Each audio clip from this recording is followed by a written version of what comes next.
Hello friends, welcome to channel study. आप सभी का स्वागत है। आई होप आप सभी का इंग्लिश का पेपर बहुत अच्छा गया होगा। दोस्तों, यहाँ पर आपके लिए मैं साइंस की प्लानिंग लेके आया हूँ। जैसा कि आप सभी को पता है कि साइंस में उतने दिन का गैप आपको नहीं मिला है जितना आप सभी ने एक्सपेक्ट किया था। कहीं ना कहीं सब बच्चे प्लान कर रहे थे कि एटलीस्ट 5 डेज़ का गैप आपको कंपलसरी होना चाहिए, क्योंकि आप सब जानते हैं कि सिलेबस जो है वो थोड़ा सा इंक्रीज़ हुआ है लास्ट ईयर से। लेकिन अब उसमें हम कुछ कर नहीं सकते, तो हम अब प्लान कर सकते हैं।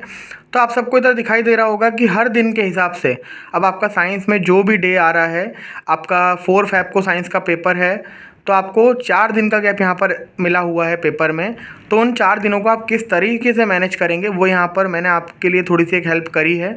आई होप आप सबकी इससे एक ग्रेटर हेल्प होगी। तो आप सब देख सकते हैं कि 28 फ़ैब से लेकर 3 फ़ैब तक आप सभी को किस दिन क्या करना है, वो मैंने मेरे हिसाब से एक्सपेक्टेड आप सभी को बताया हुआ है यहाँ पर। सबसे पहले आपका काम है कि आप इंटेक्स्ट एंड टेक्स्ट क्वेश्चन को बहुत अच्छे से पढ़िए। आप जब तक इंटेक्स्ट एंड टेक्स्ट क्वेश्चन को अच्छे से नहीं पढ़ेंगे, तब तक आपको ये पता नहीं लगेगा कि आपको कितना आता है और कितना नहीं आता है। Because in-text and text question जो हैं वो आपके सबसे रूट क्वेश्चन हैं। वो आपको टॉपिक से बहुत अच्छे से इंट्रोड्यूस करवाते हैं। आपको ये पता चल जाएगा बहुत अच्छे से कि आपने अभी भी ऐसी कौन से टॉपिक है जिसमें आप थोड़ा सा वीक फील कर सकते हैं। तो आपको दिखाई दे रहा है कि 28 फ़ैब को सबसे पहला काम, यानी कि कल के दिन आपको सबसे पहला काम ये करना है कि आपको रिफ्लेक्शन, रिफ्रैक्शन, कलरफुल वर्ल्ड और acid base and salt prepare करना है। आप किसी भी सोर्स से ये प्रिपेयर कर सकते हैं। अगर आपके पास बने हुए नोट्स हैं आपके सेल्फ, या आपने अगर कहीं स्कूल से बनाए हैं तो उन नोट्स पे प्रिपेयर कर सकते हैं। आप कोई रिफ्रेशर बुक इसके लिए प्रेफर कर सकते हैं, बहुत सारी अवेलेबल है। या आप अगर ऑनलाइन स्टडी करते हैं तो आप ऑनलाइन भी इसको कहीं ना कहीं से प्रेफर कर सकते हैं। 1 फ़ैब को आपको लाइफ प्रोसेस चैप्टर लेना है, रिप्रोडक्शन चैप्टर लेना है, मेटल नॉन मेटल लेना है, एंड साथ में सबसे इंपॉर्टेंट जितनी भी एक्टिविटीज़ आपके एनसीईआरटी में हैं, एक्टिविटीज़ का यहाँ पर मतलब है कि जितने भी आपके एनसीईआरटी में केमिस्ट्री की एक्टिविटीज़ हैं मैक्सिमम, उन सभी को आपको बहुत अच्छे से पढ़ना है। क्योंकि सैम्पल पेपर में ये एक्सपेक्टेड है कि आप देख सकते हैं, जिन लोगों ने सैम्पल पेपर सीबीएसई वाला अगर सॉल्व किया है या अगर उसको ऑब्जर्व किया है, तो उसमें सारे के सारे ऐसे क्वेश्चंस आ रहे हैं जो कहीं ना कहीं एक्टिविटी बेस्ड हैं। लाइक CO2 गैस इवॉल्व होती है तो उसमें क्या रिलेशन है, अगर H2 गैस रिलीज होती है किसी रिएक्शन में तो उसमें क्या होता है, कोई भी अगर आपका रेडिकल है उसका कलर क्या है, जैसे फेरस सल्फेट का कलर ग्रीन होता है।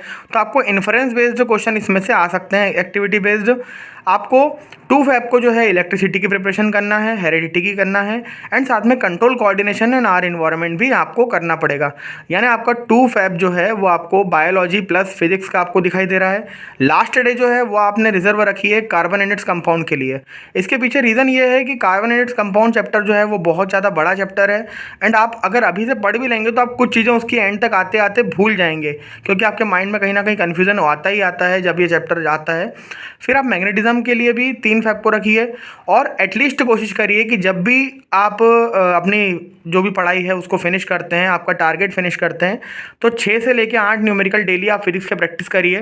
न्यूमेरिकल का उतना वेटेज आने की एक्सपेक्टेंसी नहीं है, लेकिन फिर भी आप एटलीस्ट 6-7 न्यूमेरिकल डेली प्रैक्टिस करिए, और सैम्पल पेपर भी आप प्रैक्टिस करिए।